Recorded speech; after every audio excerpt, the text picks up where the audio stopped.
Radio Conquet retrouve de la voix le temps d'un week-end. Des radios amateurs du monde entier ont commémoré le Radio Maritime Day. Ils ont donc fait revivre cette station de radio basée dans le Finistère et restée célèbre pour ses liaisons entre les pêcheurs en mer et leurs familles à terre. Dépassée par les nouvelles technologies, Radio Conquet s'était tue en 1999. Petite leçon de morse avec Julien Lebotte et Sylvie Secret.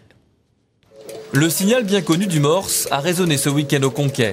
Cet alphabet des ondes, inventé au 19e siècle, se construit à base de points courts et de traits longs. Par exemple, le A, on va l'écrire avec un point et un trait. On l'exprime, nous, en parlant d'Ida. Le B, ça va faire un trait, 3 petits points. Da, dididit. Et toutes les lettres ont leur propre caractère et toutes les lettres se reconnaissent de cette façon-là.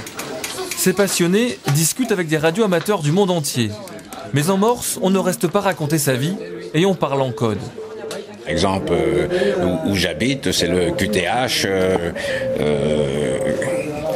Comment me recevez-vous? C'est QSA, etc. quoi. Les radios amateurs finistériens n'ont pas installé leurs antennes au hasard, mais dans l'enceinte de Radio Conquet. C'est ici que par les ondes, on échangeait avec les navires en mer. Arrivé en 1949 à la station, Jean, 88 ans, c'est toujours le morse. Ça s'oublie pas, non. Voyez-vous, je lis.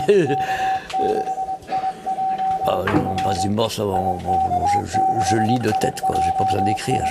Alors, qu'est-ce qu'il dit là, par exemple? Il faut que j'écoute. TM4, FFU, CA5. Comme lui, plusieurs anciens de Radio Conquet sont venus par nostalgie. La station a fermé en l'an 2000, vaincue par le satellite. La radiotransmission paraît désuète, mais en cas de catastrophe, si les moyens modernes de communication étaient détruits, elle pourrait être amenée à prendre le relais.